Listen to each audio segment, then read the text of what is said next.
Mi nombre es Eric Rivas y esta es mi familia.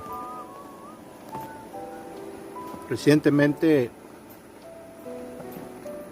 fui diagnosticado con una forma extraña de cáncer del pulmón.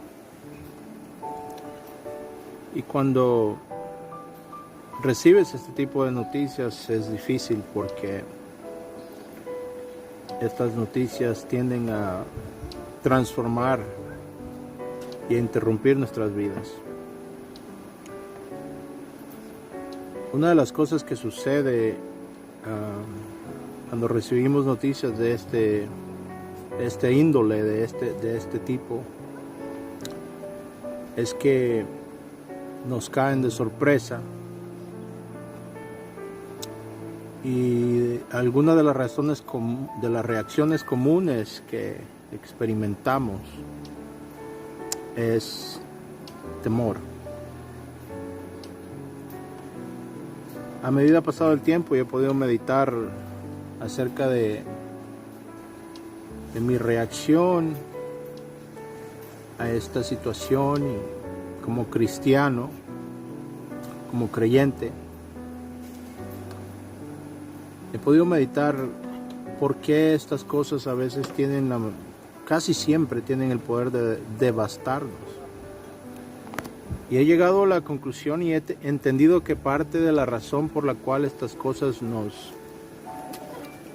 nos destruyen, nos devastan, nos sacuden, es porque no vivimos y pensamos de una manera bíblica. Primero que nada, la Biblia nos habla acerca de la muerte. La Biblia no esconde el hecho de que la vida en esta tierra es pasajera y es breve. Y que Dios quiere... Una de las cosas que nos son bien claras en la Biblia es que Dios quiere que vivamos con un sentido de inminencia. Es decir, que vivamos listos cada día para partir de este mundo. Sea que Cristo regrese o sea que Él nos mande a llamar. La Biblia nos urge como cristianos a vivir con la eternidad enfrente de nuestro pensamiento, con la eternidad siempre presente. Y que nuestras vidas y nuestros planes deben de ser formados y moldeados por esta forma de ver la vida y ver el mundo. Lo que sucede es que nosotros como seres humanos y criaturas de esta tierra no vivimos, aún siendo cristianos, no vivimos de esta manera, no pensamos de esta manera. Afirmamos estas cosas, claro, porque están en la Biblia, pero cuando viene a lo práctico, no vivimos de esta manera, al contrario, vivimos como si fuésemos a vivir en esta tierra 1000 años. Planeamos y hacemos y decimos que haremos de esta manera, basados en esta forma de pensar. Entonces lo que sucede es que cuando vienen estas cosas, que si observamos en la Biblia, se nos es dicho que son normales para el ser humano y especialmente para el cristiano. Me refiero al sufrimiento y a las pruebas y a las adversidades. Lo que sucede es que cuando estas cosas llegan a nuestra vida, el hecho de que vivimos y nos organizamos y pensamos como si fuéramos a vivir 1000 años, entonces cuando estas cosas llegan, cuando de repente nos llega el recordatorio de que a este mundo venimos con una fecha de caducación, que a este mundo llegamos con una fecha de expiración, que cuando el Señor nos trajo a esta tierra ya nos trajo con una fecha de caducación, que de hecho el salmista nos dice claramente que cuando el Señor nos forma también escribe y dicta el número de nuestros días. Entonces cuando estas cosas llegan y nos sacuden, reaccionamos de una manera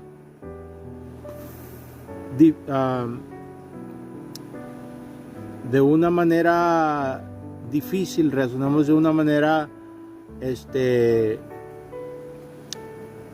nos impacta, nos paniquea. ¿Por qué? Porque de repente nos encontramos con el hecho de que no vamos a estar en esta tierra por mucho tiempo. Entonces es por eso que estas noticias son muy duras y que estas cosas nos sacuden porque no tenemos una manera de pensar bíblica. Y esto fue algo que a mí me sucedió, a pesar del hecho de que en mi vida he dedicado mucho tiempo al estudio de la palabra de Dios, puesto que soy predicador, soy pastor. Y hace unos años atrás, durante el 2020, cuando apareció el COVID por primera vez, me acuerdo que hice una serie acerca de los atributos de Dios. Y una de las cosas que encontré al estudiar la Biblia es que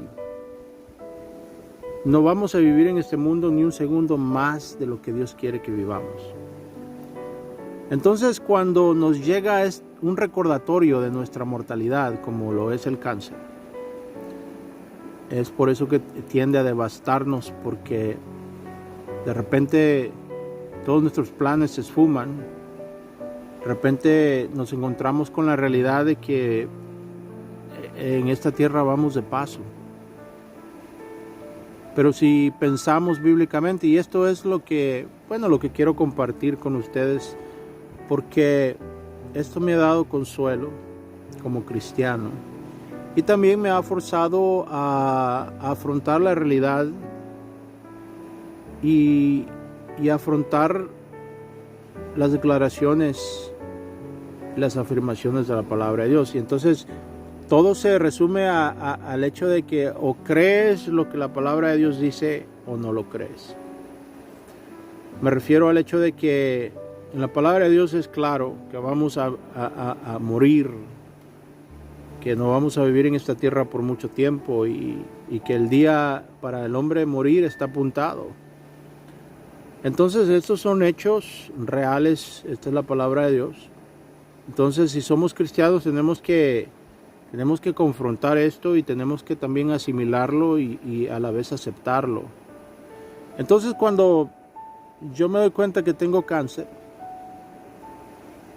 inmediatamente me veo forzado a tratar con esta realidad. Me veo forzado a tratar con ella y a resolverla en mi mente y en mi corazón. Y les digo que el hecho de saber que realmente nada ha cambiado, el hecho de saber que en esta tierra voy a estar en esta tierra hasta que Dios lo decida y no voy a vivir un minuto más de lo que Dios quiere, no es un hecho para el cristiano fatalista, porque sabemos que lo mejor todavía está por venir y lo que nos espera en el otro lado es mejor que lo que está aquí en esta tierra. Claro que es difícil porque somos criaturas de esta tierra, somos criaturas de este mundo y este mundo es todo lo que hemos conocido. Todavía no hemos experimentado la eternidad y por eso es que también nos es difícil imaginarnos, prácticamente imposible llegarnos a imaginar cómo será la eternidad. Algo que sí les puedo decir es que la eternidad es más real que este mundo. De hecho, la Biblia nos dice que las cosas que vemos fueron hechas de las cosas que son invisibles. Esto es en el libro de en la carta a los Hebreos, en el capítulo 11. Entonces, ¿cómo esto nos ayuda? Bueno, el saber entonces para dónde vamos y el saber que la muerte es un hecho y es algo que vamos a enfrentar.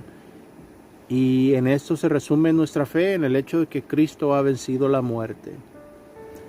Esto da paz al corazón del creyente, aunque recibas un diagnóstico de cáncer. El saber que esta enfermedad, por muy agresiva, por muy mala que sea, esta enfermedad está bajo el dominio y el control del Dios de la creación, y que no ha llegado a mí por sí sola. De hecho, tuvo que primero haber sido aprobada por Dios para que me llegase a mí. Y que esto entonces está bajo la soberanía de Dios. Esto a mí me consuela, porque entonces me dice que nada ha cambiado realmente. Esto me indica que si es la voluntad de Dios que me sane, pues Él va, sea por medio de la medicina, sea por medio de un milagro, por el medio que a Él le plazca, Él puede curarme a la hora que a Él le plazca. Entonces, el saber esto me consuela y me da paz. Porque últimamente mis esperanzas no están en las habilidades de un doctor para curarme, o en la habilidad de mi cuerpo para curarse a sí mismo. Pero al final del día mis esperanzas se encuentran en el Dios de la creación, en el Dios que creó mi estructura molecular, en el Dios que controla mis células. Esto a mí me da paz. Claro que como hombre hay ciertas áreas en las cuales pues me puede, la idea me pesa, el pensar que el pensar de que dejar a mis hijos tan pequeños. Claro que como padre me asusta, y es natural, pero volvemos a lo mismo. O sea, creemos o no creemos lo que la palabra de Dios nos dice, porque el punto es que la palabra de Dios nos indica también que Dios obra todas las cosas para nuestro bien, incluso las cosas malas. De hecho, es el punto de Pablo en su carta a los Romanos, en el capítulo número 8. Pablo nombra un sinfín de cosas que pueden suceder y que suceden al hombre, al cristiano.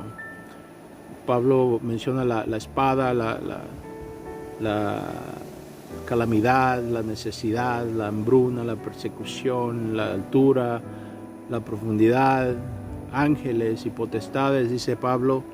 Y aún así ninguna de estas cosas puede separarnos del amor que existe en Dios, en Cristo Jesús. Esa es la contención del apóstol. Entonces, al yo reconocer y someterme a esta verdad, esto me ayuda a saber que no importa lo que suceda, Dios está haciendo lo que es mejor para mí y mi familia. Aunque me duela, aunque no lo entienda, esto me ayuda a entender que Dios tiene un plan para mí y mi familia. Y me da fe, y me da esperanza, y me da paz. Y esto es lo que yo quiero compartir con ustedes. Que el Dios de la Biblia, el Dios de la creación, el Dios verdadero, el único Dios que realmente es Dios, es un Dios misericordioso, y que no existe nada más hermoso en esta vida y más importante que conocerle a Él por medio de su Hijo amado, el Señor Jesucristo.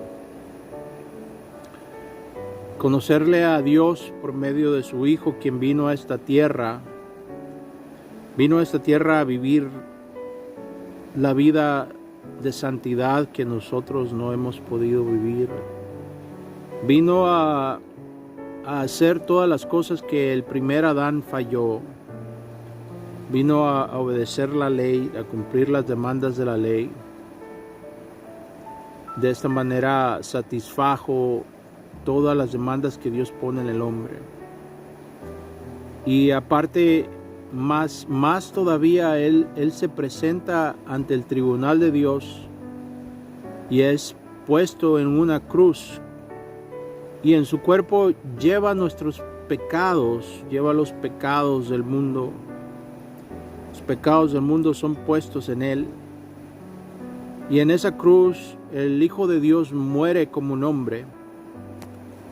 De esta manera cumpliendo lo que la ley nos dice, que el alma que peca morirá. La ley de Dios es clara, los 10 mandamientos nos indica el estándar de la santidad de Dios. Si los examinamos de manera cuidadosa, nos daremos cuenta que todos hemos quebrantado esa ley. Y este es el estándar por el cual Dios nos va a juzgar. Entonces, es un estándar que es imposible para nosotros de cumplir y mantener. Entonces el apóstol Pablo nos dice en su carta a los Romanos en el capítulo 3, que Dios justifica al pecador, justifica al hombre, no en las bases de las obras que hace, porque ninguna obra que el hombre hace, dice el profeta Isaías, complace a Dios, porque nuestras justicias son como trapos de inmundicia, como la ropa menstrual de la mujer, dice el profeta. Entonces Pablo dice que Dios justifica al hombre no en las bases de lo que hace, sino en las bases de la fe en lo que Cristo ha hecho, en las bases de la fe en Cristo Jesús. De esta manera Dios perdona a todo el que cree y se arrepiente y pone su fe en su Hijo. Y en la luz de eso Dios manda al hombre a seguir a Cristo. Entonces, en otra carta, Pablo también explica que somos salvos por medio de la gracia. Dice, porque somos salvos no por obras, sino por la gracia, para que ningún hombre se exalte, para que ningún hombre se vanagloríe, dice Pablo. Por esta razón somos salvos por la gracia de Dios. Pero después Pablo indica que somos salvos para un propósito. Y eso es para que hagamos obras que Dios ha preparado como el resultado de nuestra fe. Estas obras son el resultado, es el fruto de haber creído y arrepentido. Estas obras son el fruto del árbol de la fe. Y no nos ganan el cielo y la salvación, simplemente sirven para honrar a Dios y para dar testimonio de que en verdad hemos conocido a Dios. Son la evidencia de nuestra fe en Cristo. Y esto es lo que significa conocer a Dios y ser salvo, ser nacido de nuevo, nacido del Espíritu de Dios. Así es que mi pregunta es para quien quiera que esté escuchando esto: ¿por qué no tú? ¿Qué es lo que esperas, mi amigo? ¿Qué es lo que esperas? Quizás eres joven y piensas que vas a vivir 50, 40, 30 años, qué sé yo, más. Te quiero decir que eso es una ilusión y esa es una de las grandes mentiras que ha llegado del infierno. La verdad es que tu vida está en las manos de Dios y Él puede parar tu corazón en cualquier momento y entrarás a la eternidad a enfrentarte al juez de jueces, al santo Dios. ¿Y qué pasará con tu alma? Sabes que mi problema más grande no es un cáncer. El cáncer solamente puede matar mi cuerpo. Pero la Biblia nos exhorta a temerle a aquel al que puede matar el cuerpo y el alma en el infierno. Así es que te doy las gracias por haber visto este video y pues te pido que reflexiones en esta gran verdad. Porque la verdad es que en 100 años ninguno de nosotros vamos a estar en esta tierra. La pregunta es, ¿a dónde vas a estar tú, mi amigo?